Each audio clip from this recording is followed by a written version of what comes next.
கிறிஸ்துக்கள் அன்பான சகோதர சகோதரிகளே, யாவரையும் நம்முடைய ஆண்டவர் இயேசு கிறிஸ்து நாமத்திலே உங்களுக்கு கிருபையும் சமாதானமும் உண்டாவதாக என்று வாழ்த்தி வரவேற்கிறேன். இந்த நாளிலே நம்முடைய செய்தி பாவத்தின் வஞ்சனையினால் கடினப்பட்டு என்ற ஒரு தலைப்பு. இது ஒரு வசனம். எபிரேயர் 3ஆம் அதிகாரத்தில் 13ஆம் வசனம் அப்படியாக சொல்லுகிறது. படிங்கள். எபிரேயர், உங்களில் ஒருவனாகிலும் பாவத்தின் வஞ்சனையினாலே கடினப்பட்டு போகாதபடிக்கு இன்று எண்ணப்படும் அளவும் நாள்தோறும் ஒருவருக்கொருவர் புத்தி சொல்லுங்கள். பார்த்தீங்களா?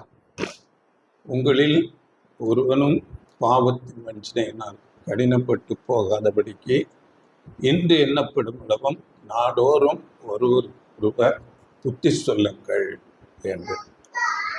இது இன்னொரு மொழிபெயர்ப்பில் பாருங்கள்,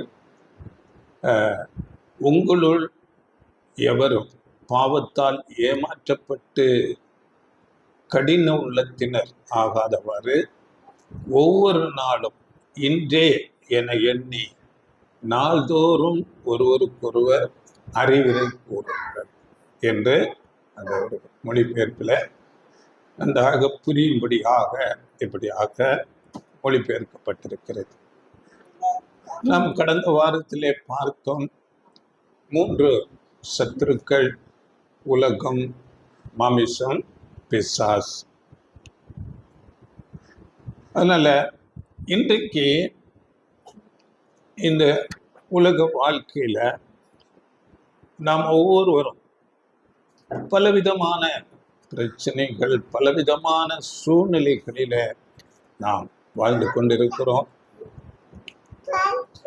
அன்றாட வாழ்க்கையே ஒரு போராட்டம் நிறைந்த ஒரு வாழ்க்கையாக இருக்கிறது.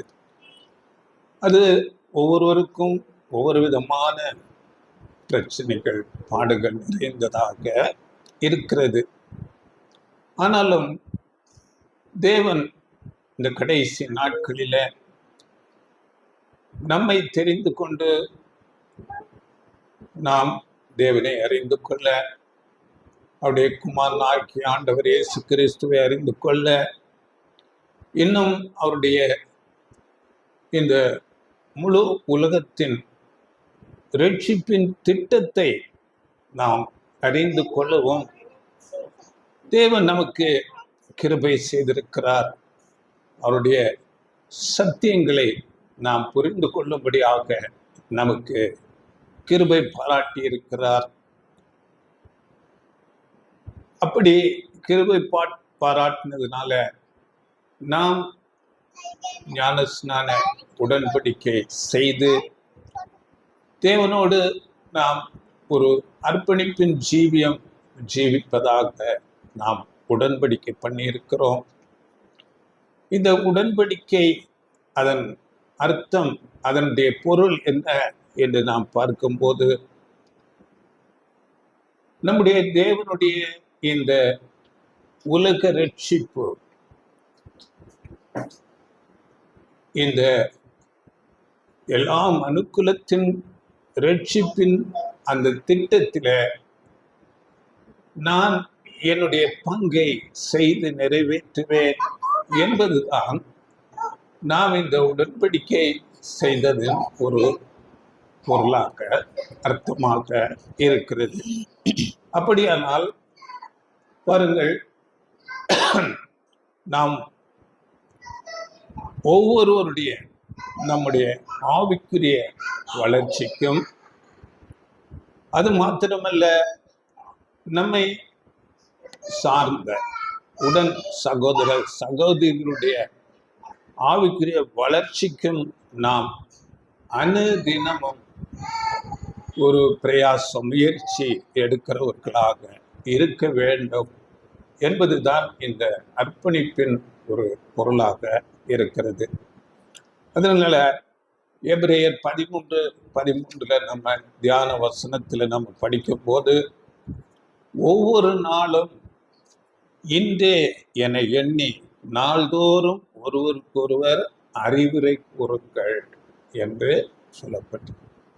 அது என்ன ஒவ்வொரு நாளும் இன்றே என்றால், பாருங்கள், இந்த சுவிசேஷ யுகம் என்பது அதற்கு ஒரு கடைசி நாள் இருக்கிறது. இந்த சுவிசேஷ யுகம் ஒரு நாள் முடிவுக்கு வருகிறதாக இருக்கிறது. அப்படி என்றால் இந்த சுவிசேஷ யுகத்தில் கொடுக்கப்படுகிற ஒரு மாபெரும் அழைப்பு, எபிரேயர் 2ஆம் அதிகாரத்தில் நாம் படிக்க போது 2:14 இவ்வளவு பெரிதான ரட்சிப்பு என்று இந்த சுவிசேஷ யுக ரட்சிப்பை குறித்து அங்கே சொல்லுகிறது. அந்த ரட்சிப்பு என்பது நாம் நம்முடைய ஆண்டவர் இயேசு கிறிஸ்துவோடு கூட இருக்கவும், ஆண்டவர் இயேசு கிறிஸ்துவோடு கூட 1000 வருடம் இந்த பூமியை ஆளுகை செய்யவும் கூடிய ஒரு பாக்கியம். வேதத்தில் நாம் படிக்கும்போது அவரோடு ராஜாக்களாகவும் ஆசாரியர்களாகவும் இருக்கக்கூடிய ஒரு மேலான அழைப்பு, பரலோக அழைப்பு. அந்த அழைப்பு இந்த சுவிசேஷ யுகத்தில் முடிவுக்கு வரும். அதனால் அந்த முடிவு வருகிற ஒரு நாள் இருக்கிறது. அந்த நாள் இன்றே என்று எண்ணி நாள்தோறும் ஒருவருக்கொருவர் அறிவுரை கூறுங்கள் என்று சொல்லப்பட்டிருக்கிறது. நாம் இதை குறித்து ஆண்டவர் இயேசு சொன்ன ஒரு உவமையில மத்தேயு 25ஆம் அதிகாரத்துல 1 நீங்கள் படிக்கும் போது அங்கே புத்தியுள்ள ஸ்திரீகள் 5 பேர், புத்தி இல்லாத ஸ்திரீகள் 5 பேர் என்று அங்கே சொல்லப்படுகிறது. அங்கே புத்தி உள்ளவர்கள் அவர்கள் தீவெட்டி வைத்திருந்தார்கள், எண்ணெய் வைத்திருந்தார்கள், எப்பவும் ஆயத்த நிலையிலே இருந்தார்கள். ஆனால் புத்தி இல்லாதவர்களிடம் தீவெட்டி இருந்தது, ஆனால் எண்ணெய் இல்லாமல் போய்விட்டது. அப்போ நாம் அங்கே படிக்கும்போது அங்கே எண்ணெய் குறைவுபட்டு எண்ணெய் இல்லாமல் போன போது அந்த புத்தி இல்லாத ஸ்திரீகள் அந்த ராத்திரியிலே எண்ணெய் வாங்கும்படியாக போகும்போது அங்கே மணவாளன் வந்துவிட்டார். அங்கே நாம் படிக்கும் போது 25ஆம் அதிகாரத்தில் 10ஆம் வசனம், அங்கே மணவாளன் வந்து ஆயத்தமாய் இருந்தவர்களை தன்னோடு சேர்த்து கொண்டு அங்கே கதவு மூடப்பட்டது, டோர் க்ளோஸ். அப்படிப்பட்ட ஒரு நாள் சீக்கிரத்திலே வருகிறதாய் அது இன்றே என்று நாம் எப்பொழுதும் மனதிலே வைத்திருக்க வேண்டும் என்றுதான் இந்த வசனம் சொல்லுகிற. படிங்க 10ஆம் வசனம். அப்படியே அவர்கள் வாங்க போன போது மணவாளன் வந்து விட்டார். ஆயத்தமாய் இருந்தவர்கள் அவரோட கூட கல்யாண வீட்டுக்குள் பிரவேசித்தார்கள். கதவும் அடைக்கப்பட்டது. கதவு அடைக்கப்பட்டு ஆயத்தமாய் இருந்தவர்கள் அவரோடு அங்கே கல்யாண வீட்டுக்கு போய்விட்டார்கள். அப்படியே நாம் பார்க்கும்போது திரும்ப அவர்கள் வருகிறார்கள், புத்தி இல்லாதவர்கள் எண்ணெய் வாங்கி கொண்டு. அப்பொழுது நான் உங்களை அறியேன் என்று அங்கே அவர்கள் ரிஜெக்ட் பண்ணப்படுகிறார்கள். 11-12. பின்பு மற்ற கன்னிகைகளும் வந்து, ஆண்டவரே ஆண்டவரே, எங்களுக்கு திறக்க வேண்டும் என்றார்கள். அதற்கு அவர், உங்களை அறியேன் என்று மெய்யாகவே உங்களுக்கு சொல்லுகிறேன் என்றார். பார்த்தீங்களா? உங்களை அறியேன் என்று மெய்யாகவே உங்களுக்கு சொல்லு. ஆண்டவர் இயேசு மெய்யாகவே என்றால் அது உறுதியாக, நான் உங்களை அறியவில்லை. இந்த காரியம் இது ஒரு நமக்கு எச்சரிப்பு. புத்தி இல்லாத 5 பேர் கூட அவர்களும் கன்னிகைகள். கன்னிகைகள் என்றால் சத்தியம் அவர்களுக்கு தெரியும். தேவனோடு ஞானஸ்நானம் மூலம் உடன்படிக்கை செய்திருக்கிறார்கள். இதுதான் கன்னிகைகள். ஆனால் அவர்களிடத்திலே எண்ணெய் இல்லை. அந்த எண்ணெய் தான் அந்த புத்தி உள்ளவர்கள் புத்தி இல்லாதவர்கள் என்று அவர்களை பிரிக்கிறது. அப்படி என்றால் அந்த எண்ணெய் அது எதை அடையாளப்படுத்துகிறது என்றால் அதுதான் ஆவியின் கனிகள், ஆவிக்கு ஏற்ற கிரியைகள், ஆண்டவர் இயேசு கிறிஸ்துக்கு ஏற்ற அந்த குணாம்ச வளர்ச்சி, இவைகள் அவர்களிடத்தில் இல்லை. இன்னும் சொல்லும் போது பாருங்கள், பரிசுத்த ஆவியினாலே அவர்கள் மனதிலே அங்கே ஒரு தேவ ஆவியை பெற்றவர்களாக அவர்களுடைய பழைய சுபாவங்கள் எல்லாம் மாறி அவர்கள் ஒரு டிரான்ஸ்பர்மேஷன் ஆகியிருக்க வேண்டும். அந்த ஒரு நிலை அவர்களிடத்தில் இல்லை. இது எப்படி என்றால், பழைய ஏற்பாட்டிலே அங்கே ஆசரிப்பு கூடாரத்திலே குத்துவிளக்கு அங்கே எப்பொழுதும் எரிந்து கொண்டே இருக்க வேண்டும், அது வெளிச்சம் கொடுத்து கொண்டே இருக்க வேண்டும். இந்த குத்துவிளக்கு என்பது சபையையும் ஆண்டவர் இயேசு கிறிஸ்துவையும் அடையாளப்படுத்துகிறதா இருக்கிறது.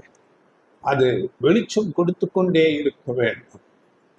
அப்படியே ஆண்டவர் இயேசு கிறிஸ்து மலை பிரசங்கத்திலே சொல்லும் போது மத்திய 5ஆம் அதிகாரம் 16ஆம் வசனத்துல, மனுஷர் உங்கள் நற்கிரியைகளை கண்டு பரலோகத்தில் இருக்கிற உங்கள் பிதாவை மகிமைப்படுத்தும்படி உங்கள் வெளிச்சம் அவர்கள் முன்பு பிரகாசிக்க கடவது.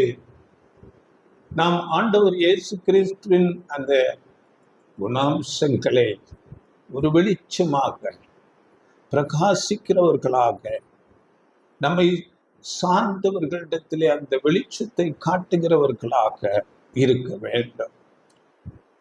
அதனால ஒரு வசனம் பிலிப்பியர்ல படிக்கும் போது பாருங்கள், பிலிப்பியர் 2ஆம் அதிகாரத்துல 14-15 வசனங்கள் படியுங்கள். பிலிப்பியர் 2:14-15. நான் வீணாக ஓடினதும் வீணாக பிரயாசப்பட்டதும் இல்லை என்கிற மகிழ்ச்சி கிறிஸ்துவின் நாளில் எனக்கு உண்டாயிருப்பதற்கு ஜீவ வசனத்தை பிடித்து கொண்டு உலகத்திலே சுடர்களைப் போல பிரகாசிக்கிற நீங்கள் கோணலும் மாறுபாடுமான சந்ததியின் நடுவிலே குற்றமற்றவர்களும் கபடற்றவர்களும் தேவனுடைய மாசற்ற பிள்ளைகளுமா இருக்கும்படிக்கு. பார்த்தீங்களா, அங்கே சுடர்களை போல பிரகாசிக்க வேண்டும்.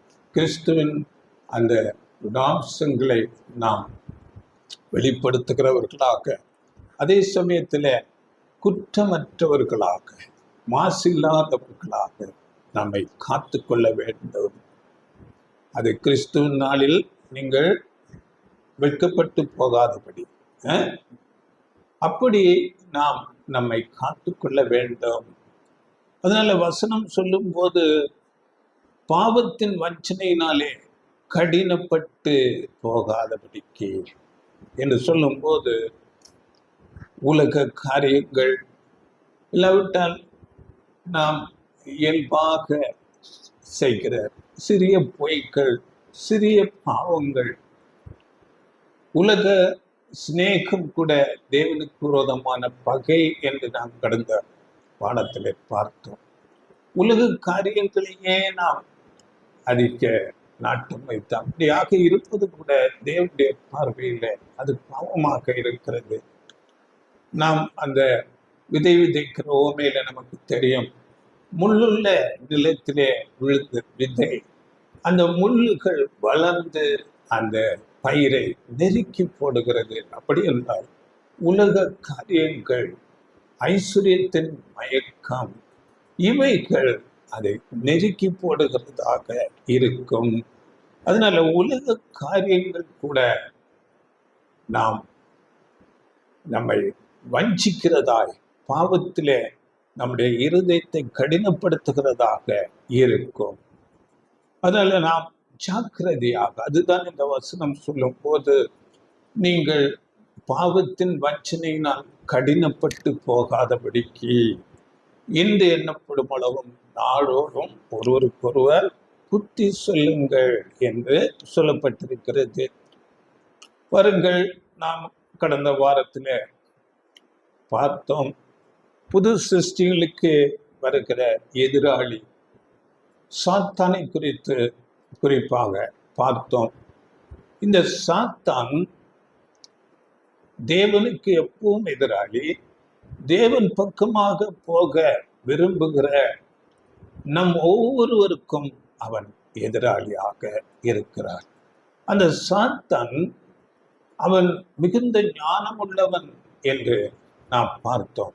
அதனால அவன் பக்கவாக திட்டமிட்டு நம்மை தேவனை விட்டு பிரிப்பதற்கு தொடர்ச்சியாக பல விதமான முயற்சிகளை எடுத்துக்கொண்டே இருப்பான்.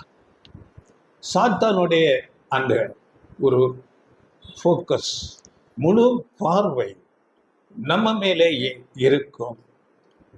நம்மை எப்படிப்பட்ட ஒரு சோதனைகளை கொடுத்து நம்முடைய பலவீனம் என்ன என்று அறிந்து அந்த ஒரு பலவீனத்தை வைத்து தம்முடைய ஞானத்தினாலே நம்மை அநேக சோதனைகள், நெருக்கங்கள், கஷ்டங்களை கொடுத்து நம்மை வீழ்த்தும்படியாக முயற்சிப்பார்.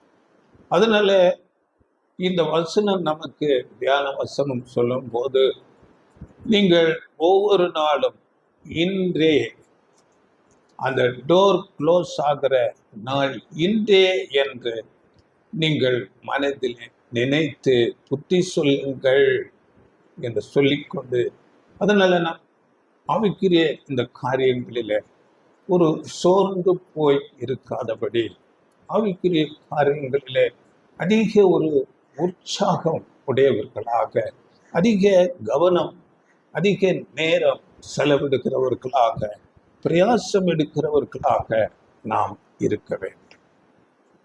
ஏனென்றால் நம்முடைய எதிராளி அவ்வளவு ஞானத்திலே சிறந்தவனாயிருக்கிறார். நம்முடைய பலவீனத்தை அவன் அறிந்தவனாயிருக்கிறார். அந்த பலவீனத்துக்கு ஏற்ற வண்ணமாக அநேக விதமான பிரச்சனைகளை, சோதனைகளை கொண்டு வந்து நம்மை வீழ்த்தும்படியாக முயற்சிப்பான்.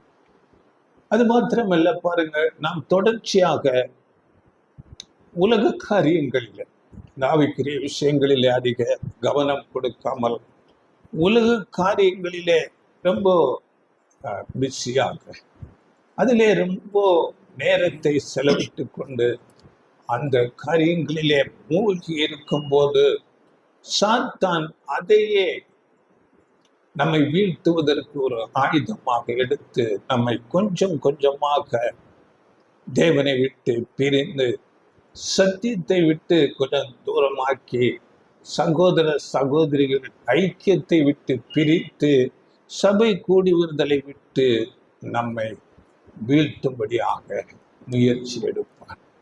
அதனால இந்த உலக காரியங்கள் நம்மை நெருக்குகிறதா, இல்லவிட்ட சிறிய சிறிய பாவ சிந்தைகள் நம்மை நெருக்குகிறதா என்று நாம் அதிக கவனத்தோடு இருக்க வேண்டும்.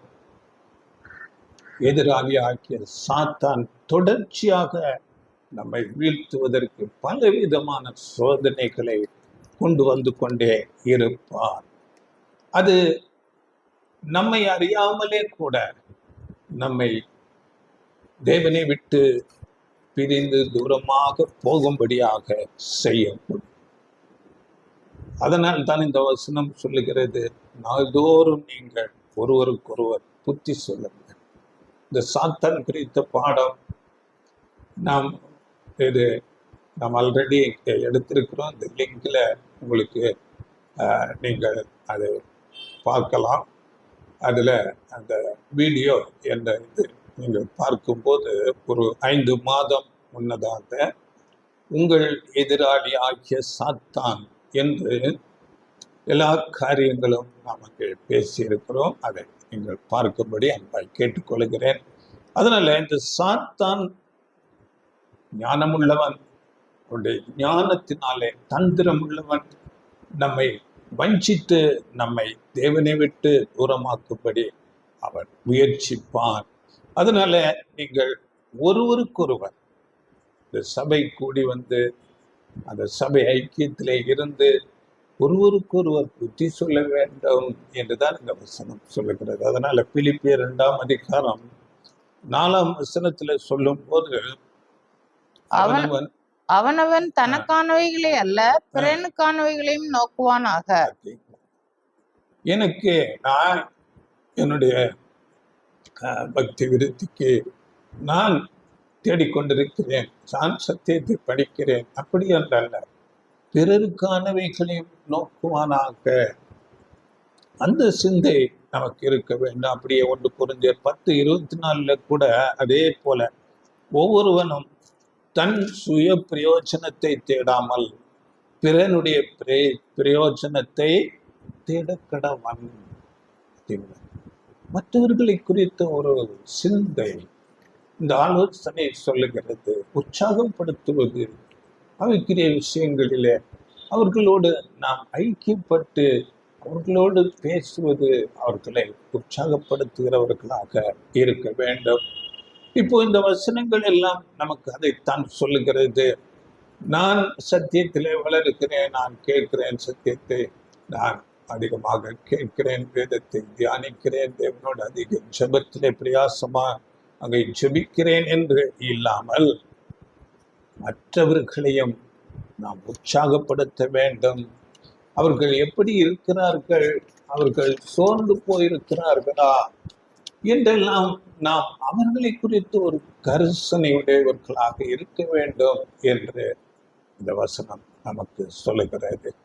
இப்படியாக வேதத்திலே அநேக வசனங்கள் சொல்லப்பட்டிருக்கிறது.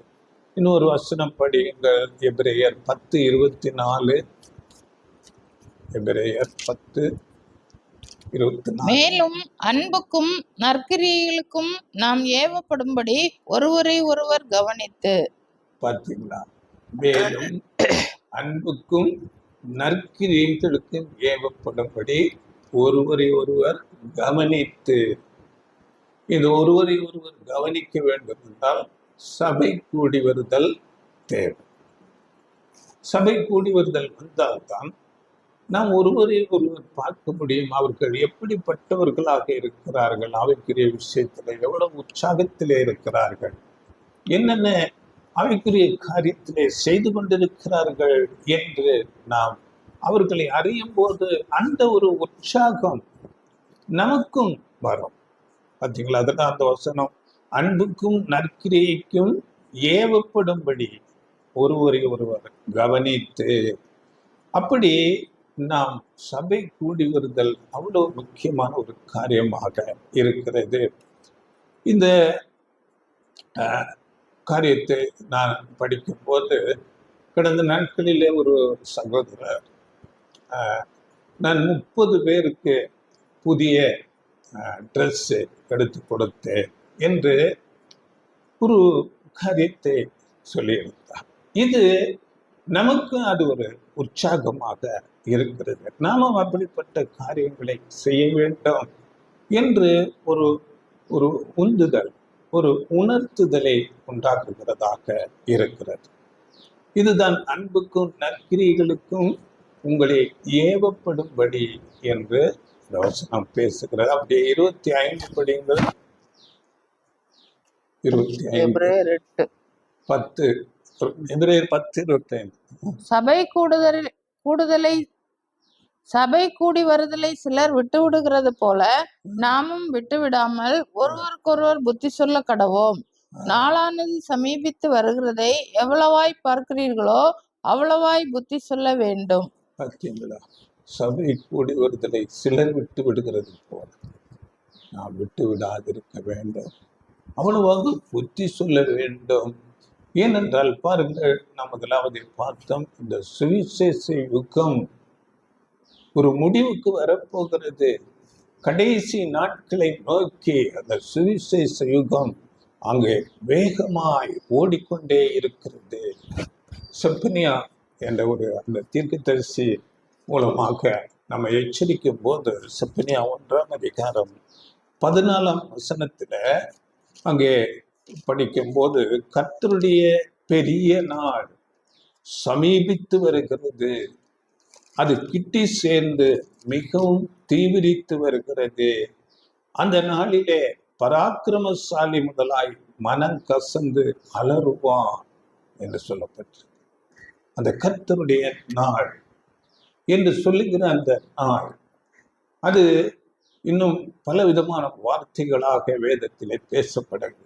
அது இந்த சுவிசேஷ யுகத்தின் முடிவு நாள். இன்னும் சொல்லும் போது ஏசாயா 63:4 ஏசாயா 63:4 நீதியை சரிக்கட்டும் நாள் என்று சொல்லுகிறது. படியுங்கள். நீதியை சரிக்கட்டும் நாள் என் மனதில் இருந்தது, என்னுடையவர்களை மீட்கும் வருஷம் வந்தது. பார்த்தீங்களா? நீதி சரிக்கட்டும் நாள். இது குறித்து இன்னும் அநேக வார்த்தைகள் வேதத்திலே சொல்லப்பட்டிருக்கிறது.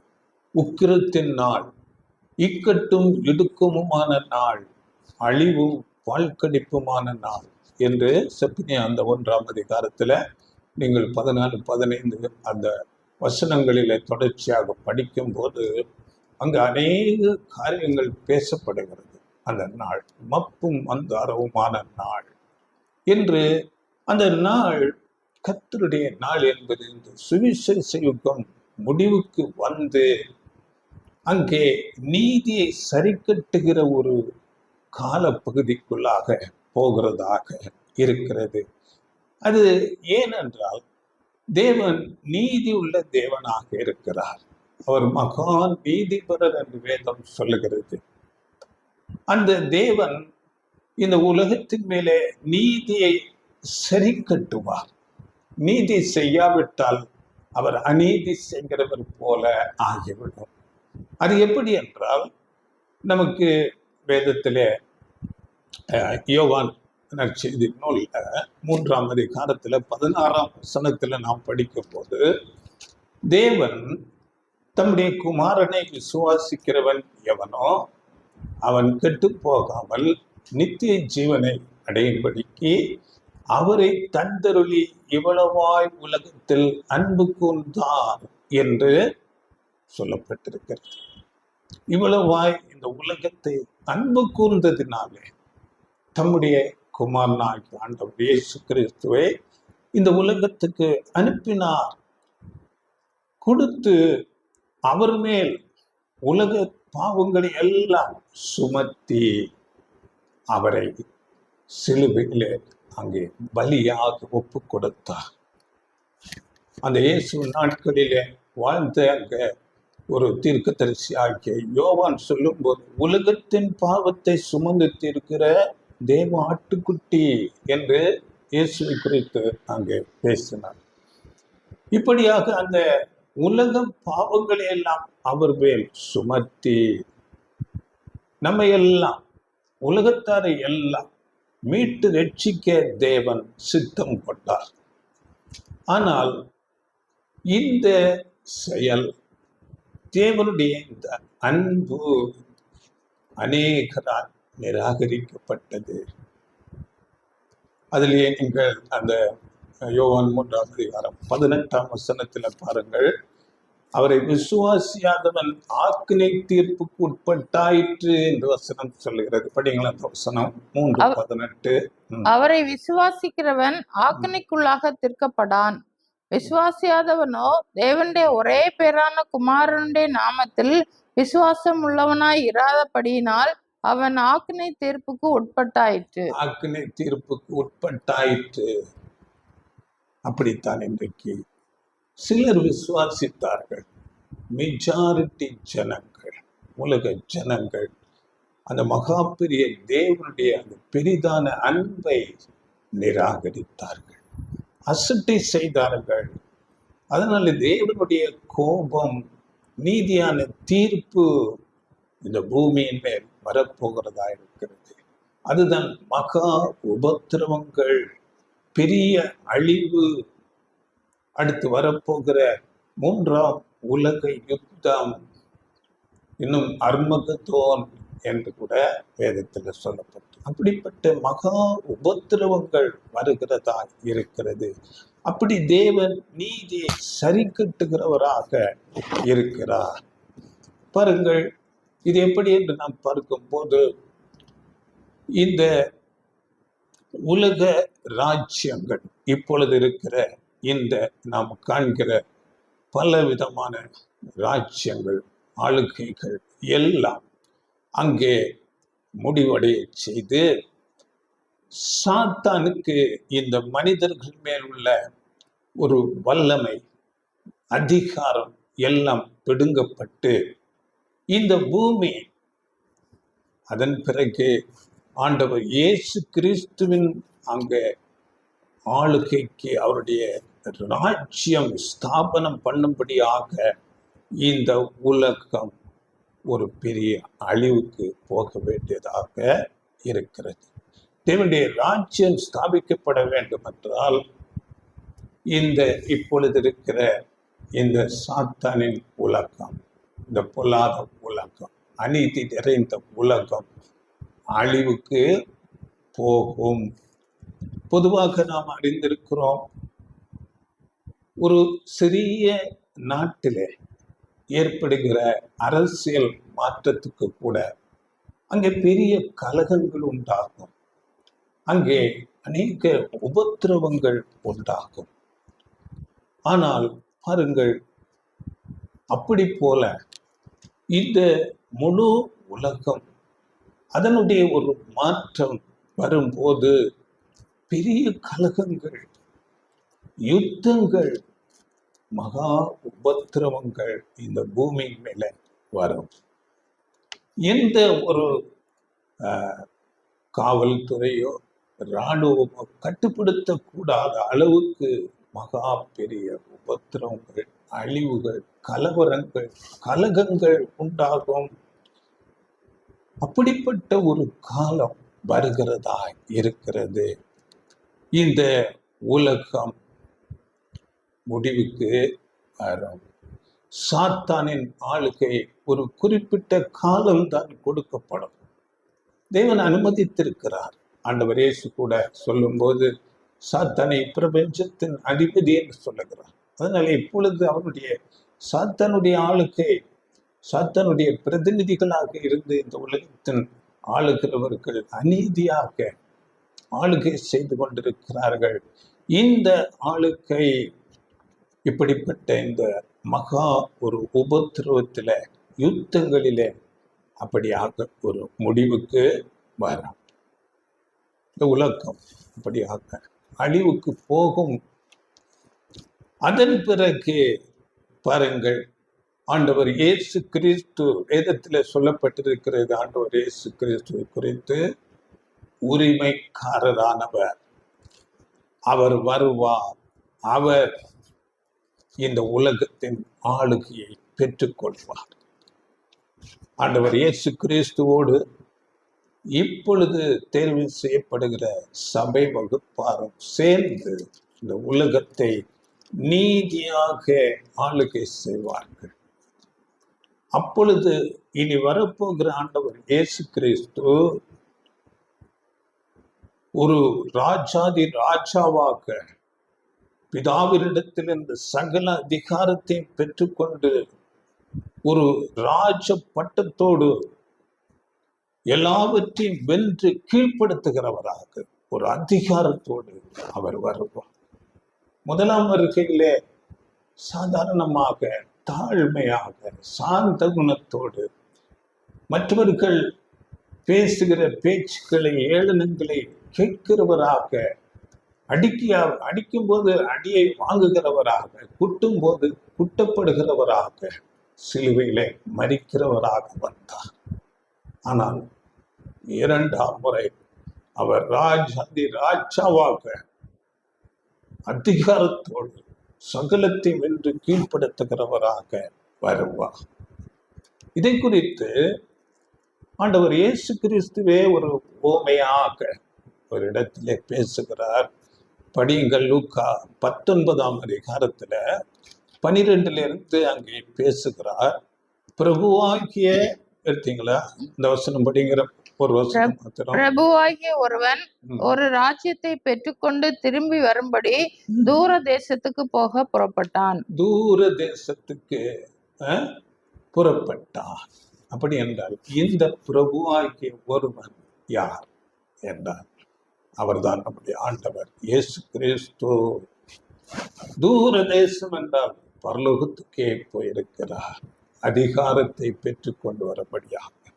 பிதாவாகிய தேவனிடத்திலிருந்து அதிகாரத்தை பெற்றுக்கொண்டு வரும்படியாக அவர் முதலாம் வருகையில வந்து உலகத்தின் பாவத்தை தன்மேல் ஏற்றுக்கொண்டு மரித்து உயிர் தெழுந்து 40 நாள் இந்த பூமியில சுற்றி திரிந்து அதன் பிறகு ஆண்டவர் பிதாவாகிய தேவனிடத்திலே பரலோகத்துக்கே போயிருக்கிறார். போய்கொண்டு அவர் திரும்பி வரும்போது இங்கே பராக்கிரமமுடையவராய் ராஜாதி ராஜாவாய் வருவார்.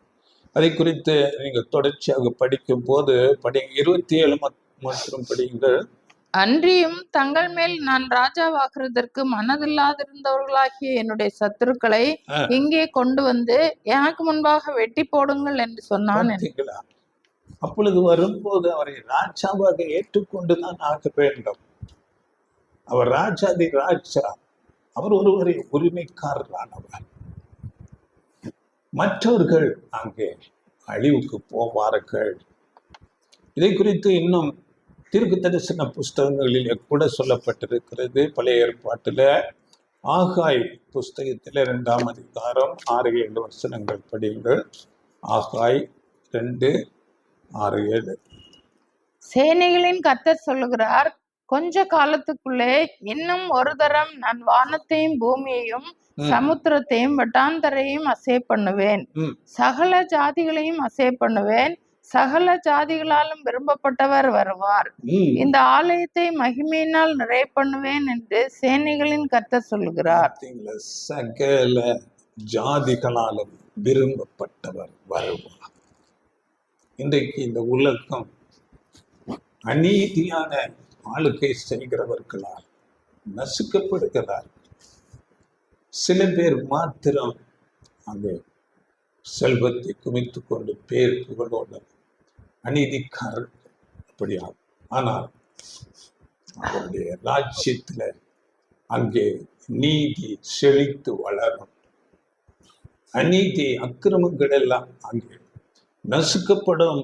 அதனால அது எல்லா ஜாதிகளாலும் விரும்பப்பட்ட ஒரு ஆளுகையாக, விரும்பப்பட்டவராக இருப்பார். அந்த வசனத்திலே சொல்லும் போது அங்கே வானம் என வானத்தை நான் அசை பண்ணுவேன்,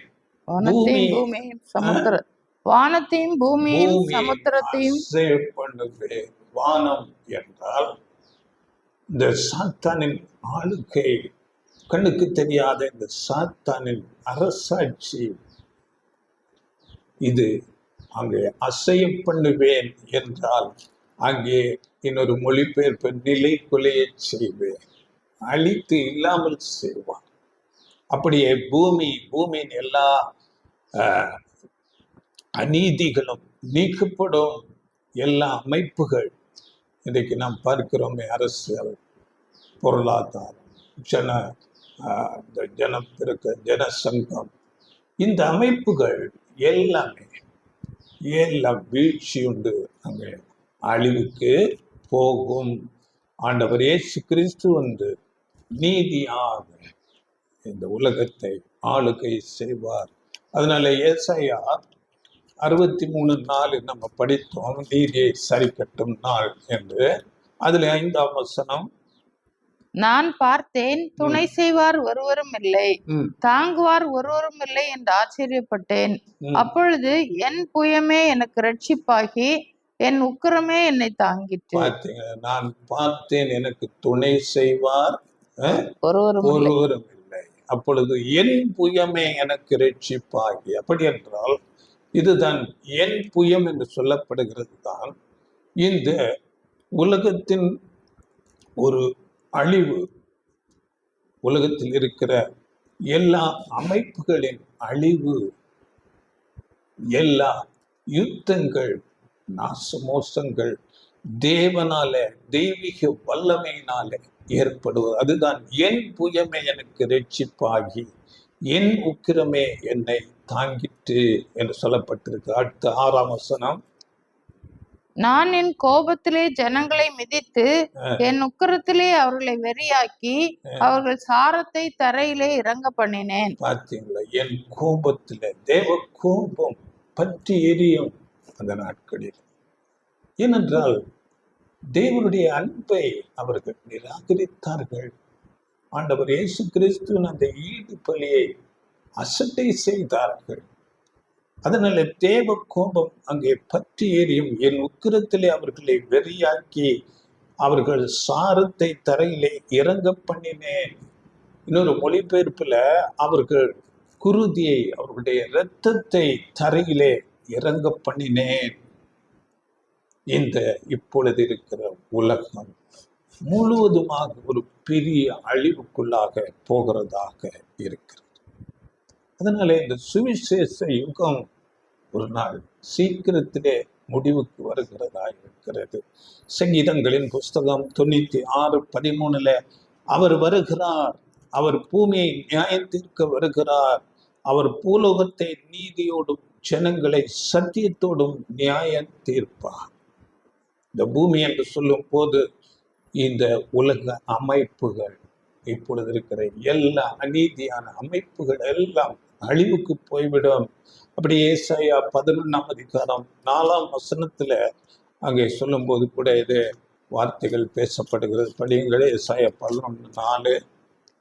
நீதியின்படி ஏழைகளை நியாயம் விசாரித்து யதார்த்தத்தின்படி பூமியில் உள்ள சிறுமியானவர்களுக்கு தீர்ப்பு செய்து பூமியை தமது வாக்கின் கோலால் அடித்து தமது வாயின் சுவாசத்தால் துன்மார்க்கரை சங்கரிப்பார். பார்த்தீங்களா, நீதியாய் நியாயம் செய்வார்.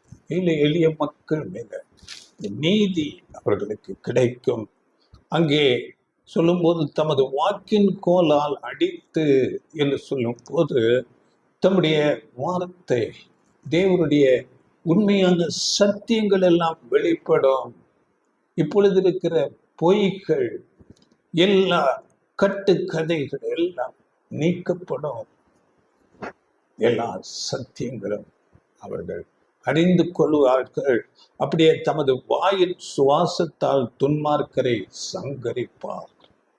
அப்படி என்றால் தேவன் தம்முடைய ஆவியினாலே, பலத்தினாலே, தம்முடைய வல்லமை பராக்கிரமத்தினாலே இப்பொழுது இருக்கிற துன்மார்க்கமாயிருக்கிற ஆளுகை செய்கிறவர்களை அவர் சங்கரிப்பார், பெரிய அழிவுக்குள்ளாக கொண்டு போவார். பாருங்கள், ஆண்டவர் இயேசு கிறிஸ்து சபையுமாக சேர்ந்து இந்த பூமியை நீதியாக ஆளுகை செய்வார். அதுதான் தேவனுடைய ராஜ்யம். இதை குறித்து வெளிப்படுத்தல் 2 26, 27 இந்த வசனங்களிலே பேசப்படுகிறது. பாருங்கள், வெளிப்படுத்தல் 2:26, 27. ஜெயம் கொண்டு முடிவு பரியந்தம் என் கிரியைகளை கை கொள்ளுகிறவன் எவனோ அவனுக்கு நான் என் பிதாவினிடத்தில் அதிகாரம் பெற்றது போல ஜாதிகள் மேல் அதிகாரம் கொடுப்பேன். பார்த்தீங்களா, ஜாதிகள் மேல் அதிகாரம். 27. அவன் இருப்புக்கோளால் அவர்களை ஆளுவான், அவர்கள் மண்பாண்டங்களைப் போல நொறுக்கப்படுவார்கள். பார்த்தீங்களா, சபைக்கு கூட இந்த உலகத்துல ஜாதிகள் மேல் ஆளுகை செய்கிற அதிகாரம். இப்பொழுது அவருக்காக சாட்சியாக, நீதியாக, பரிசுத்தமாக வாழ்கிற, தங்களை அர்ப்பணித்து ஜீவிக்கிற சபை வகுப்பார்கள். அவரோடு கூட ஆளுகை, ஜாதிகள் மேல் அதிகாரம், இரும்பு கோலால் அவர்களை ஆளுகை செய்வார் என்றால் கண்டிப்பான நீதி. நீ நீதியிலே நடந்தே ஆக வேண்டும். இன்றைக்கு அப்படி இல்லையே. பணம், காசு, அதிகாரம் இருக்கிறவர்களுக்கு ஒரு விதமான நீதி, ஏழை எளிய மக்களுக்கு ஒரு நீதி. அன்றைக்கு அப்படி அல்ல, ஒரே நீதி. எல்லாரும் அந்த நீதியில நடந்தாக வேண்டும். அப்படிப்பட்ட ஆளுகை தேவனுடைய ராஜ்யத்துல இருக்கும். அப்படியே தானியேல் 7:27 கூட நீங்கள் படித்துக் கொள்ளுங்கள். வானத்தின் கீழெங்கும் உள்ள ராஜ்யங்களின் ராஜரீகமும் ஆளுகையும் மகத்துவமும் உன்னதமான பரிசுத்தமான்களாகிய ஜனங்களுக்கு கொடுக்கப்படும். அது நித்தியமாக அந்த ராஜ்யம் இருக்கும் என்று அங்கே நாம் அது நித்தியமான ராஜ்யம். பரிசுத்தவான்கள் என்றால் சபைக்கு அந்த ஆளுக்கை கொடுக்கப்படுகிறது. அதனால வர இருக்கிற இந்த ஒரு பெரிய அழிவு, மகா உபத்திரவம், அது வந்தே தீரும். அது தவிர்க்க முடியாததாக இருக்கிறது. எந்த மனித சக்தியாலும் அதை தடுத்து நிறுத்த முடியாது. இன்றைக்கு இருக்கிறதே உலகத்தில ஐக்கிய நாடுகள் சபை என்று சொல்லப்படுகிற உலக நாடுகளின் அந்த சபை ஒன்றுமே செய்ய முடியாது. அந்த அழிவு தேவனால் நியமிக்கப்பட்டிருக்கிறது. அது வந்தே தீரும். அது இந்த உலக ஜனங்களுடைய எல்லா அநீதி, பாவம், அதனால இந்த அழிவு இருக்கிறது என்று அவர்கள் உணர்ந்து கொள்ளும்படியாக இருக்கும். தேவன் காண்பித்த அந்த அன்பை, அந்த தியாக அன்பை, ஆண்டவர் இயேசு கிறிஸ்துவின் அந்த ஈடு பலியை அவர்கள் ஏற்றுக்கொள்ளாததினால இந்த அழிவு வருவதாக இருக்கும். இப்போ பாருங்கள், ஆண்டவர் இயேசு கிறிஸ்து அன்றைக்கு சமாதான பிரபுவாக அவருடைய அந்த உலகம் முழுவதையும் ஒரு ஆளுக்கை செய்கிறவராக, நிரந்தரமாக ஆளுக்கை செய்யும்படியாக இந்த பூமி, அதனால அழிவுக்கு போய்த்தான் அந்த ராஜ்யம் வர வேண்டும். அதனால இந்த உலகத்தின் இப்பொழுது இருக்கிற அநீதியான எல்லா செயல்பாடுகளும் முற்றிலுமாக நீக்கப்படும். இதுவே வேதத்தில் நாம் எஸ்ஐயா 63 படித்த நீதி சரி கட்டுகிற நாள்.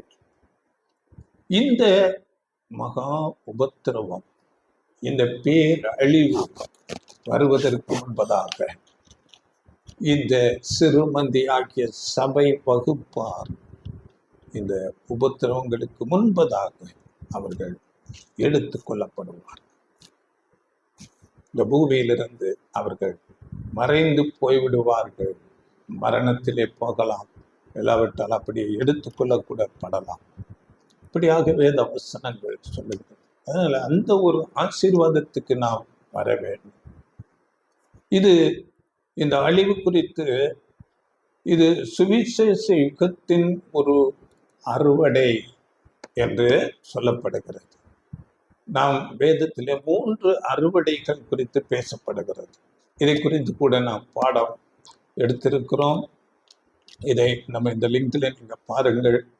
அந்த வீடியோ என்ற இதில் பார்க்கும்போது ஒரு 2 வருடம் முன்பதாக 3 அறுவடைகள் என்ற ஒரு பாடம் அங்கே எடுத்திருக்கிறோம்.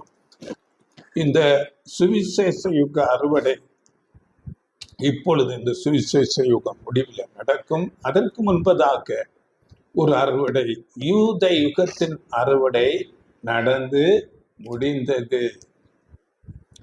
இந்த யூத யுகத்துக்கு ஒரு காலப்பகுதியை தேவன் கொடுத்திருந்தார். அந்த யூத யுக அறுவடை எப்பொழுது முடிவுக்கு வந்தது என்றால், பாருங்கள், அவர்களுக்கு ஒரு காலப்பகுதி கொடுத்தார்.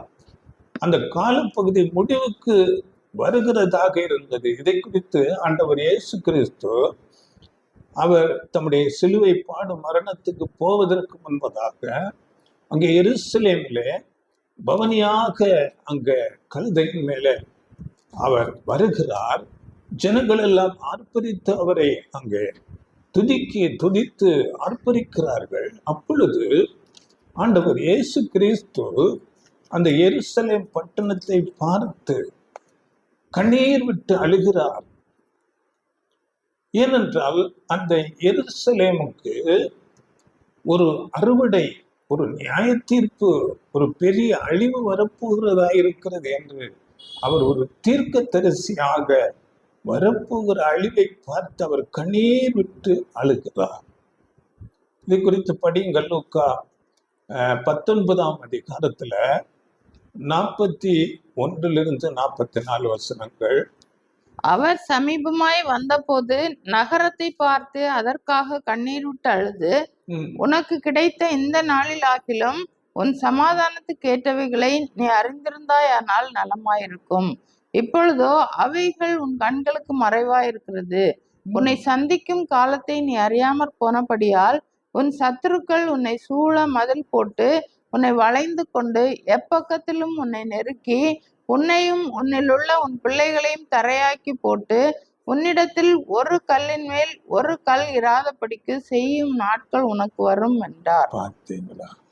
அந்த அழிவை குறித்து அவர் கண்ணீர் விட்டார், துக்கப்படுகிறார். இந்த ஜனங்கள் இப்படி இருக்கிறார்களே, உனக்கு கிடைத்த இந்த நாளில் ஆகிலும் உனக்கு ரட்சிப்பு கேட்டவைகளை நீ அறிந்திருந்தாயானால் நலமாயிருக்கும். இது ஆண்டவர் இயேசு கிறிஸ்து அந்த கிபி 33 அப்படியாக பேசுகிறார் என்று சொல்லுகிறார்கள். அவருடைய முடிவு கடைசி மரணத்துக்கு போகிற அதற்கு முந்தின வாரத்துல இந்த காரியம் நடக்கிறது. அதே கிபி 70 அந்த எருசலேம் பட்டணம் முழுவதுமாக ரோம சேனைகளால் முற்றுகையிடப்பட்டது. ரோம சேனைகள் முற்றுகையிட்டு அந்த எருசலேம் பட்டணத்திலே பண்டிகைக்கு வந்திருந்த சகல தேசத்திலும் உள்ள யூதர்கள் அங்கே கூடி வந்திருந்தார்கள். அங்கே 10 லட்சத்துக்கும் அதிகமான யூதர்கள் அன்றைக்கு பட்டயத்தினால் வெட்டப்பட்டு மரித்தார்கள். அநேகரை சிறைப்பிடித்தார்கள். இன்னும் அநேகர் மீதமான எல்லாரும் அவர்கள் உலகம் முழுவதிலும் சிதறடிக்கப்பட்டார்கள். அந்த எருசலேமில் இருந்த ஆலயம் அவர்களுக்கு மகிமையாக எண்ணப்பட்டது, அது தீக்கிரையாக்கப்பட்டது. ஆண்டவர் இயேசு கிறிஸ்து இதை குறித்து மத்தேயு 24:2 சொல்லும் போது, அங்கே சீசர்கள் வந்து அந்த ஆலயத்தில் உள்ள பெரிய கற்களை அதன் அழகை காண்பிக்கும் போது, இவைகளை நீங்கள் பார்க்கிறீர்களே, இவைகள் ஒரு கல்லின் மேல் கல் இராதபடி இடிக்கப்பட்டு போகும் என்று சொன்னார். அந்த வார்த்தை அப்படியே நிறைவேறியது. அந்த ஆலயம் தீக்கிரையாக்கப்பட்டது. தீக்கிரையாக்கப்படும் போது அந்த ஆலயத்தில் இருந்த பரிசுத்த ஸ்தலங்கள், மகா பரிசுத்த ஸ்தலத்தில் எல்லாம் இருக்கிற அந்த தங்கம் உருகி பூமிக்கு அடியிலே அங்க வழிந்து ஓடும் போது அந்த தங்கத்தை எடுப்பதற்கு ஒரு கல்லை புரட்டி ஒரு கல்லை எடுத்து அப்படியாக அதை தேடி எடுத்ததாக சரித்திரத்திலே பேசுகிறார். ஒரு கல்லின் மேல் ஒரு கல் இராதபடி ஆண்டவர் இயேசு கிறிஸ்து சொன்ன அந்த தீர்க்க தரிசனங்கள் அப்படியே நிறைவேறி தீர்ந்தன. இது அந்த யூத யுகத்தின் ஒரு அறுவடை. அந்த காலகட்டத்தில் ஆண்டவர் இயேசு கிறிஸ்து சொல்லிய அந்த சத்தியங்களை, அந்த அந்த அழிவு, எருசலேமின் அழிவை குறித்து சொன்ன அந்த வார்த்தைகளை கேட்ட இயேசுவை விசுவாசித்த, இயேசுவுக்கு பிறகு கிபி 33 கிபி 70 வரையில் அப்போஸ்தலர்கள் மூலம் பிரசங்கிக்கப்பட்டு அந்த சத்தியத்தை கேட்டு அறிந்தவர்கள் இந்த ரோம சேனைகள் வந்து முற்றுகையிடும் போதே அவர்கள் ரொம்ப கவனத்திலே எடுத்துக்கொண்டு விசுவாசித்தவர்கள் தங்கள் ஜீவன் தப்ப ஓடி போனார்கள், தப்பித்து கொண்டார்கள். அந்த முற்றுகையில கூட பாருங்கள், முற்றுகையிட்டிருக்கிறார்கள். அங்கே பெரிய பசி பஞ்சம் உண்டாயிருக்கிறது. அப்பொழுது கூட இந்த வேத பாரகர்கள், பரிசேயர்கள் எல்லாம் தேவன் நம்மை பார்த்து கொள்ளுவார், தேவன் நம்மை பாதுகாப்பார் என்று அந்த ஜனங்களை மோசம் போக்கினார்கள் தங்கள் பொய்யான போதனைகளினால். பாருங்கள், அப்படியே அந்த அந்த யூத யுக அறுவடை, அந்த முடிவு எப்படி வந்ததோ அப்படியே இந்த சுவிசேஷ யுக அறுவடை கூட இந்த உலகத்து மேல அப்படியே பேரலாக வரப்போகிறதா இருக்கிறது. அன்றைக்கு எப்படி ஆண்டவர் இயேசு கிறிஸ்துவின் போதனைகளை, அப்போஸ்தலர்களுடைய போதனைகளை ஏற்றுக்கொள்ளாமல் அந்த பொய் போதனையாளர்களுடைய போதனைகளுக்கு கீழ்ப்பட்டு அங்கே ஜனங்கள் இருந்தார்களோ, அப்படியே இன்றைக்கு அநேக கள்ள போதகர்கள் தேவனுடைய உண்மை சத்தியத்தை அறியாமல், தேவனுடைய சித்தம் என்ன என்று அறியாமல் சும்மா ஆசீர்வாத போதனைகளையே பேசிக்கொண்டு ஜனங்களை மோசம் போக்கிக் கொண்டிருக்கிறார்கள். இது ஒரு வஞ்சனை. பெரிய ஊழியர்கள் சொல்லும் போது நாம் சுமக்க தேவையில்லை, ஆண்டவர் இயேசு நமக்காக எல்லாவற்றையும் சுமந்து தீர்த்தார் என்று பேசுகிறார். எவ்வளவு வஞ்சனை! ஆனால் ஆண்டவர் இயேசு கிறிஸ்து சொல்லும் போது, ஒருவன் என்னை பின்பற்றி வர விரும்பினால் அவன் தன்னைத்தான் வெறுத்து சிலுவை சுமந்து என்னை பின்பற்றி வர வேண்டும். உண்மை போதனை அப்படியாக இருக்கிறது. ஆனால் பொய் போதனையாளர்கள், ஆண்டவர் இயேசு நம்மை ஆசீர்வதிக்கிறார், மேன்மைப்படுத்துகிறார், உங்களை உயர்த்துகிறார் என்று பேசிக்கொண்டிருக்கிறார்கள். இன்றைக்கு மெஜாரிட்டி கிறிஸ்தவர்கள் இதையே விரும்பிக் கொண்டு உலக ஆசீர்வாதத்துக்காக மாத்திரமே ஆண்டவர் இயேசு கிறிஸ்துவத்தில் வருகிறார்கள். பாருங்கள், நிருபங்களே அப்போஸ்தலர்கள் எழுதும் போது கூட பாருங்கள், பொருளாசையை குறித்து எச்சரிக்கையாயிருங்கள், பொருளாசி ஆகிய விக்கிரக வணக்கம் என்று சொல்லுகிறார்கள். ஆனால் இந்த பொய் போதனையாளர்கள், கள்ள ஊழியர்கள் பொருளாசையை காட்டிக் கொண்டிருக்கிறார்கள். நீங்கள் படித்து பாருங்கள், கொலோசியர் 3ஆம் அதிகாரம் 1-5 வசனங்களிலே நீங்கள் படிக்கும் போது, பூமியில் உள்ளவைகளே அல்ல மேலானவைகளையே நீங்கள் நாடுங்கள். அப்படி 5ஆம் வசனத்துல நீங்கள் படிக்கும் போது விபச்சாரம் படிக்கிற வசனம், ஆகையால் விபச்சாரம், அசுத்தம், மோகம், துர்ரிச்சை, விக்கிரக ஆராதனையான பொருளாசை ஆகிய இவைகளை பூமியில் உண்டு பண்ணுகிற உங்கள் அவயவங்களை அழித்து போடுங்கள். அழித்து போடுங்கள். விக்கிரக ஆராதனையான பொருளாசை இவைகளை நீங்கள் அழித்து போடுங்க. ஆனால் இன்றைக்கு அந்த பொருளாசையை காண்பித்துக் கொண்டிருக்கிறார்கள். இன்னும் அநேக வசனங்கள் இருக்கிறது.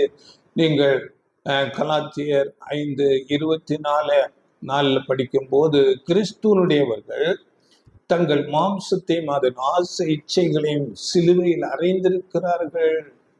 உலக ஆசைகள் சிலுவையில் அறையப்பட வேண்டும். கலாத்தியர் 6:14 நாம் படிக்கும் போது, அவரால் உலகம் எனக்கு சிலுவையிலே அறைந்திருக்கிறது, நானும் உலகத்துக்கு சிலுவையில் அறையப்பட்டவனாயிருக்கிறேன் என்று எழுதுகிறார். அப்படியே பாருங்கள், அநேக வசனங்கள் அப்போஸ்தலர் 12 12:1 பாருங்கள், நீங்கள் ஒரு ஜீவ பலியின் வாழ்க்கை வாழ வேண்டும் என்று சொல்லப்பட்டிருக்கிறது. பலியின் ஜீவியம் நம்முடைய இதையெல்லாம் நாம் தேவனுடைய காரியங்களுக்காக தேவனுக்கென்று செலவிடுகிறவர்களாக ஒரு பலியின் வாழ்க்கை படிங்கிற அந்த வசனம் 12:1. அப்படி இருக்க சகோதரரே, நீங்கள் உங்கள் சரீரங்களை பரிசுத்தமும் தேவனுக்கு பிரியமுமான ஜீவ பலியாக ஒப்புக் கொடுக்க வேண்டும் என்று தேவனுடைய இரக்கங்களை முன்னிட்டு உங்களை வேண்டிக் கொள்ளுகிறேன். ஜீவ பலி, பலியின் ஜீவியம் நமக்குள்ளதே எல்லாம் பலி செலுத்த வேண்டும் தேவனுக்கென்று. ஆனால் நேர்மாறாக தேவன் உங்களை ஆசீர்வதிக்கிறார். நீங்கள் சுமக்க தேவையில்லை, அவரெல்லாம் சுமந்து விட்டார். அவர் உங்களை ஆசீர்வதிக்க இதையே பேசிக்கொண்டிருக்கிறார். பெரிய போதகர்கள், கள்ள போதகர். இந்த போதனைகளை குறித்து நாம் ஜாக்கிரதையாக இருக்கோம். ஆண்டவர் இயேசு கிறிஸ்து கூட தாளந்து உவமையில பேசும்போது, மத்திய 25ஆம் அதிகாரம் 14-30 வசனங்கள் நீங்கள் படித்துக் கொள்ளுங்கள். அங்கே அந்த தாளந்து கொடுக்கப்படுகிறது. இன்றைக்கு ஆண்டவர் இயேசுவை ஏற்றுக்கொண்டு அவரை பின்பற்றுகிறேன் என்று வருகிறவர்களுக்கு அந்த தாளந்து என்றால் அவர்களுடைய வாழ்க்கை, அந்த லைஃப் டைம், அவருடைய பணம், அவருடைய ஞானம், அவருடைய பிரயாசங்கள், அவர்களுடைய எல்லா இன்ஃப்ளூயன்ஸ், எல்லா காரியங்கள், திறமைகள் எல்லாவற்றையும் தேவனுடைய காரியங்களுக்காக அர்ப்பணிக்க வேண்டும். அங்கே ஞானஸ்நானம் என்பது அதுதான், அர்ப்பணிப்பு. இனி என்னுடையவைகள் எல்லாம் உம்முடையவைகள். நான் உமக்கென்று வாழ்வேன் என்று அந்த அர்ப்பணிப்பு தான் அந்த தாளந்துகளை நாம் தேவனுக்கு என்று செலவிடுவது. அங்கே நாம் படிக்கும் போது அந்த தாளந்துகளை அங்கே ஒரு மனுஷன் வருகிறான், 5 தாளந்து பெற்றுக்கொண்டவன் தனக்குண்டான எல்லாவற்றையும் அங்கே செலவிட்டு இன்னொரு 5 சம்பாதித்து கொண்டார். அங்கே அவர் மெச்சிக்கொள்ளப்படுகிறார், உண்மையும் உத்தமமான ஊழியக்காரன். அதனால அந்த தாளந்துகளை நம்முடைய லைஃப் டைம், நம்முடைய ஞானம், நம்முடைய பணம், நம்முடைய எல்லா உழைப்பு பிரயாசங்கள் தேவனுடைய காரியங்களுக்கு என்று செலவிட்டால் அந்த நாளிலே, கிறிஸ்துவின் நாளிலே மெச்சிக்கொள்ளப்படுவோம். அப்படியே 2 தாளந்து வாங்கினவன் இன்னொரு 2 மெச்சிக்கொள்ளப்பட்டான், பாராட்டுக்கு உரியவரானான். அதே ஒரு தாளந்து பெற்றுக்கொண்டவன் பாருங்கள், அதில் 24, 25 வசனங்களில அவன் நிலத்திலே புதைத்து வைத்திருந்தான் என்று சொல்லப்படுது. படியுங்கள். ஒரு தாளந்தை வாங்கினவன் வந்து, ஆண்டவனே, நீர் விதைக்காத இடத்தில் அறுக்கிறவரும் தெளிக்காத இடத்தில் சேர்க்கிறவருமான கடினமுள்ள மனுஷன் என்று அறிவேன். ஆகையால் நான் பயந்து போய் உமது தாளந்தை நிலத்தில் புதைத்து வைத்தேன். இதோ உம்முடையதை வாங்கி கொள்ளும் என்றான். நிலத்திலே புதைத்து, நிலம் என்றால் இந்த உலகம், அவருடைய லைஃப் டைம், அவருடைய எல்லா பிரயாசங்கள், ஞானம், எல்லா ஆயுசு நாட்கள், பணம், பிரயாசங்கள் எல்லாமே உலகத்துக்கென்று செலவிட்டு தீர்த்து விட்டான். அவன் அங்கே கடிந்து கொள்ளப்படுகிறான். படியுங்கள் 30ஆம் வசனம். அதிலேயே பிரயோஜனமற்ற ஊழியக்காரனாகிய இவனை புறம்பான இருளிலே தள்ளி போடுங்கள், அங்கே அழுகையும் பற்கடிப்பும் உண்டாயிருக்கும் என்றான். பார்த்தீங்களா, புறம்பான இருள். அப்படி என்றால் உலக ஜனங்களோடு, இயேசுவை அறியாத, இயேசுவை ஏற்றுக்கொள்ளாத, இயேசுவை உதாசீனம் பண்ணின மற்ற உலக ஜனங்களோடு பெரிய அழிவுக்குள்ளாக போவார்கள். இந்த மகா உபத்திரவத்திலே, புறம்பான இருளிலே தள்ளப்பட்டார். அதனால தேவன் நம்மிடத்திலே கட்டாயம் கணக்கு கேட்பார். தேவன் நம்முடைய இருதயத்தை எல்லாம் பார்க்கிறவராய் இருக்கிறார். நாம் என்ன செய்து கொண்டிருக்கிறோம்? தேவனுடைய அன்பை நாம் பெற்றிருக்கிறோம், சத்தியங்களை வாங்கி இருக்கிறோம், கிறிஸ்தவர்கள் என்று நாம் வாழ்ந்து கொண்டிருக்கிறோம், ஞானஸ்நான உடன்படிக்கை செய்திருக்கிறோம். நாம் என்ன செய்தோம்? கட்டாயம் கணக்கு கேட்கப்படும். அதனால ரோமர் 14:12 நம்மில் ஒவ்வொருவனும் தேவனுக்கு கணக்கு ஒப்புவிப்பான் என்று சொல்லப்பட்டிருக்கிறது. நாம் தேவ காரியங்களுக்காக, இந்த ஊழியங்களுக்காக நாம் என்ன செய்தோம், என்ன பிரயாசப்பட்டோம், என்ன முயற்சி எடுத்தோம், கேட்கப்படும். அப்படியே 2 கொரிந்தியர் 5:10 கூட அங்க இதே வசனம் பேசப்படுகிறது. படிங்கள் அந்த வசனம். 2 கொரிந்தியர் 5:10. ஏனென்றால் சரீரத்தில் அவனவன் செய்த நன்மைக்காவது தீமைக்காவது தக்க பலனை அடையும்படிக்கு நாம் எல்லாரும் கிறிஸ்துவின் நியாயாசனத்துக்கு முன்பாக வெளிப்பட வேண்டும். பார்த்தீங்களா, தக்க பலன். நீங்கள் என்ன செய்தீர்கள், நன்மைக்காவது தீமைக்காவது தக்க பலனை அடையும்படி கிறிஸ்துவின் நியாயாசனத்துக்கு முன்பாக நிற்க வேண்டும். ஆம், நிற்க வேண்டும். பார்த்தீங்களா? அதனால இன்றைக்கு போதனையாளர்கள், பெரிய போதனையாளர்கள் என்று சொல்லலாம், அவர்களுடைய போதனைகளை நாம் கவனமாக, ஜாக்கிரதையோடு அவைகளை கேட்க வேண்டும். இந்த சுவிசேஷ யுகம் என்பது கிறிஸ்துவுக்காக நாம் பாடுகளை சகிக்க வேண்டும்.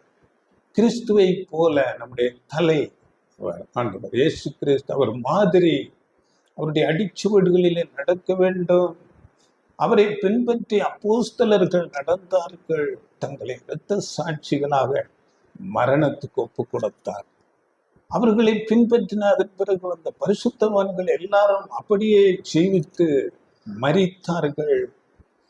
நாமும் அதையே பின்பற்ற வேண்டும். அவருக்கு சாட்சியாக நிற்க வேண்டும். நம்முடைய வாழ்க்கை கிறிஸ்துவின் அந்த அடிச்சுவடுகளிலே நம்முடைய நடக்கை இருக்க வேண்டும், அதையே பின்பற்ற வேண்டும். அதனால பாருங்க, 2 தீமோத்தேயு 4:2 சமயம் வாய்த்தாலும் வாய்க்காவிட்டாலும் நீ இந்த சுவிசேஷத்தை ஜாக்கிரதையுடன் பிரசங்கம் பண்ணு. சத்திய காரியங்களை, தேவனுடைய தெய்வீக திட்டத்தை நாம் ஜாக்கிரதையோடு பிரசங்கம் பண்ண வேண்டும், மற்றவர்களுக்கு அறிவிக்க வேண்டும். தேவனுடைய மகா பெரிய அன்பை நாம் வெளிப்படுத்துகிறவர்களாக இருக்க வேண்டும். தீத்து புஸ்தகத்துல பாருங்கள், தீத்து வசனம் படிங்க, 2 7-8 தீத்து, நீயே எல்லாவற்றிலும் உன்னை நற்கிரியைகளுக்கு மாதிரியாக காண்பித்து எதிரியானவன் உங்களை குறித்து பொல்லாங்கு சொல்லுகிறதற்கு ஒன்றுமில்லாமல் வெட்கப்படத்தக்கதாக உபதேசத்திலே விகற்பம் இல்லாதவனும் நல்லொழுக்கம் உள்ளவனும் குற்றம் பிடிக்கப்படாத ஆரோக்கியமான வசனத்தை பேசுகிறவனுமாய் இருப்பாயாக. நற்கிரியைகளுக்கு மாதிரியாகவும் நல்லொழுக்கம் உள்ளவனாகவும் குற்றம் பிடிக்கப்படாத ஆரோக்கியமான வசனத்தை பேசுகிறவன். சத்தியத்தை சத்தியமாக பேச வேண்டும். நாம் அந்த சத்தியத்துல நம்முடைய வாழ்க்கையை அமைத்துக் கொள்ள வேண்டும். நற்கிரியைகளை செய்ய வேண்டும். சகோதரர்களுக்கு நாம் முன்மாதிரியாக இருக்க வேண்டும். இதுதான் நமக்கு கொடுக்கப்படுகிற உபதேசங்கள். அப்போஸ்தலர்கள் அப்படியே வாழ்ந்தார்கள். 1 தெசலோனிக்கேயர் 10-12 நீங்கள் படித்து பாருங்கள். நாங்கள் எடுத்தீங்களா? 1 தெசலோனிக்கேயர் 2:10-12. மேலும் விசுவாசிகளாகிய உங்களுக்குள்ளே நாங்கள் எவ்வளவு பரிசுத்தமும் நீதியும் பிழையின்மையுமாய் நடந்தோம் என்பதற்கு நீங்களும் சாட்சி, தேவனும் சாட்சி. மேலும் தம்முடைய ராஜ்யத்திற்கும் மகிமைக்கும் உங்களை அழைத்த தேவனுக்கு நீங்கள் பாத்திரராய் நடக்க வேண்டும் என்று தகப்பன் தன் பிள்ளைகளுக்கு சொல்லுகிறது போல நாங்கள் உங்களில் ஒவ்வொருவனுக்கும் புத்தியும் தேறுதலும் எச்சரிப்பும் சொன்னதை அறிந்திருக்கிறீர்கள். பார்த்தீங்களா, நாங்கள் எவ்வளவு பரிசுத்தமும் நீதியும் பிழையின்மையுமாய் நடந்தோம் என்பதற்கு நீங்களே.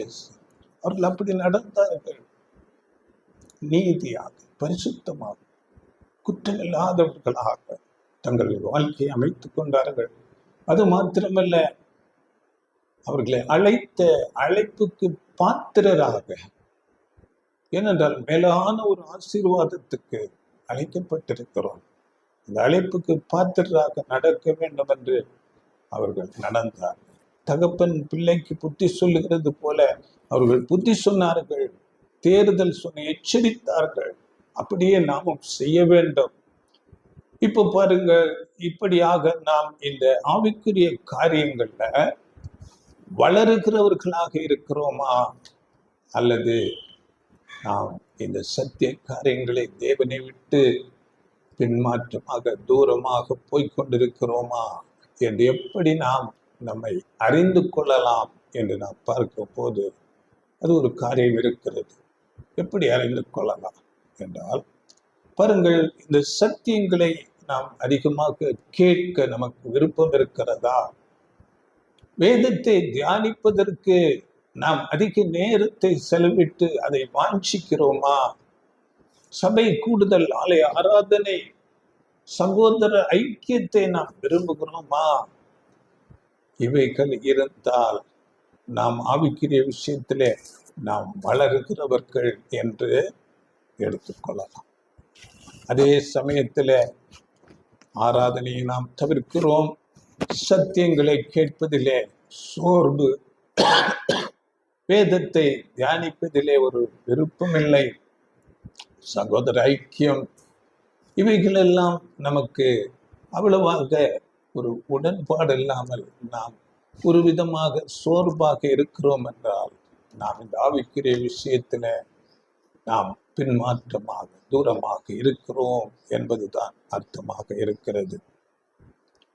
இதை நாம் நம்மை நாமே நிதானித்து அறிந்து கொள்ள வேண்டும். அதனால நீதிமொழிகள் 28 26 இப்படியாக பேசப்படுகிறது. படியுள்ள வசனம் நீதிமொழிகள் 28:26. தன் இருதயத்தை நம்புகிறவன் மூடன், ஞானமாய் நடக்கிறவனோ ரட்சிக்கப்படுவான். பார்த்தீங்களா? தன் இருதயத்தை நம்புகிறவன் மூடன். தன்னுடைய இருதயத்துல அவனுடைய சொந்த விருப்பங்கள், சொந்த கருத்துக்கள், இவைகளின்படி நடக்கிறவன் மூடன். ஞானமாய் என்றால் ஞானிகளின் போதனையிலே நடக்கிறவனோ ரட்சிக்கப்படுவான். பார்த்தீங்களா?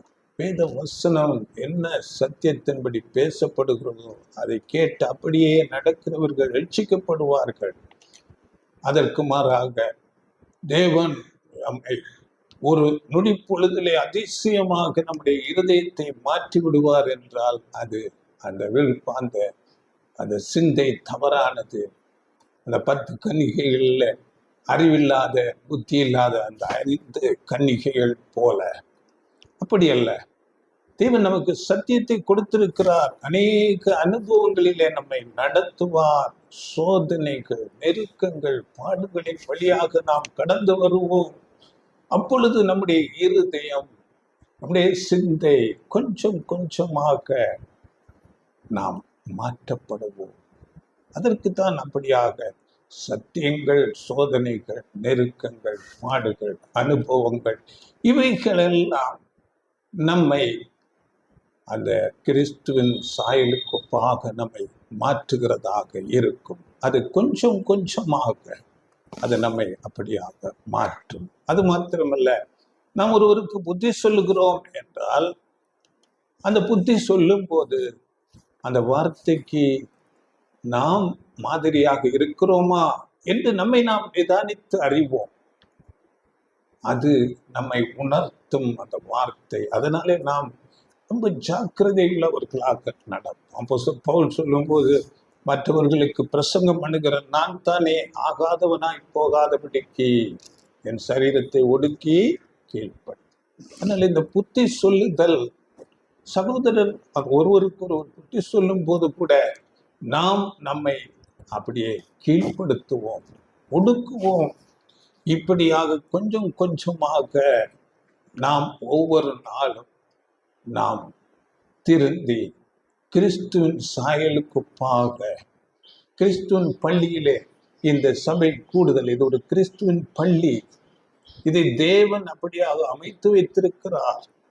ஒருவருக்கு ஒருவர் புத்தி சொல்லி சத்தியங்களை கேட்டு அப்படியாக நாம் ஒவ்வொரு நாளும் கற்று தேர்கிறவர்களாக நம்முடைய கேரக்டர் டெவலப்மெண்ட் ஆகிக்கொண்டே இருக்க வேண்டும்.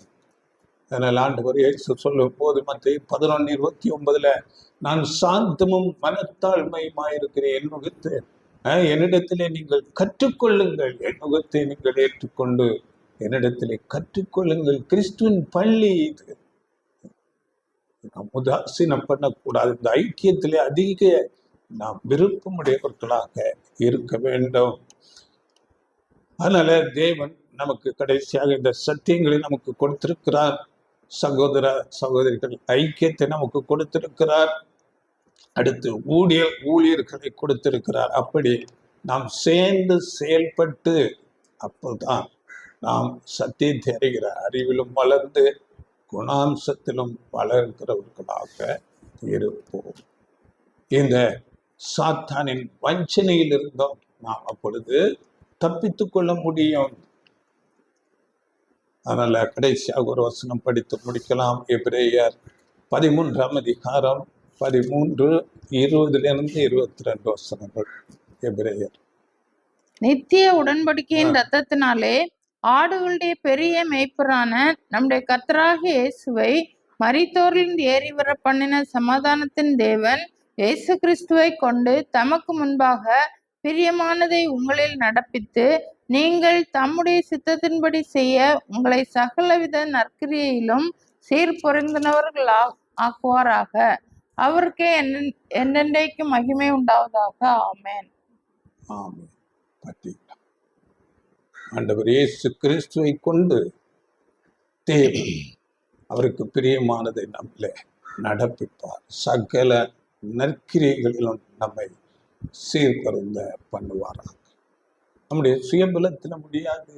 ஆண்டவர் இயேசு கிறிஸ்து நம்மோடு கூட இருந்து தேவனுடைய ஆவியின் அந்த பலனை தந்து நம்மை ஒவ்வொரு நாளும் போதித்து உணர்த்தி நம்மை வழி நடத்தும்.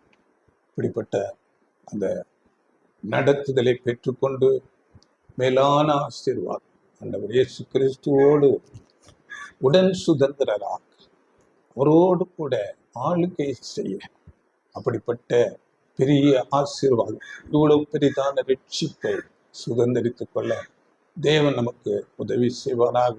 இந்த வார்த்தைகளை மீண்டுமாக கேளுங்கள், வேத வசனங்களை தியானித்து பாருங்கள், மற்றவர்களுக்கு இந்த வார்த்தைகளை ஷேர் பண்ணுங்கள். தேவன் தாமே உங்களை ஆசீர்வதிப்பாராக. ஆமென். God bless you.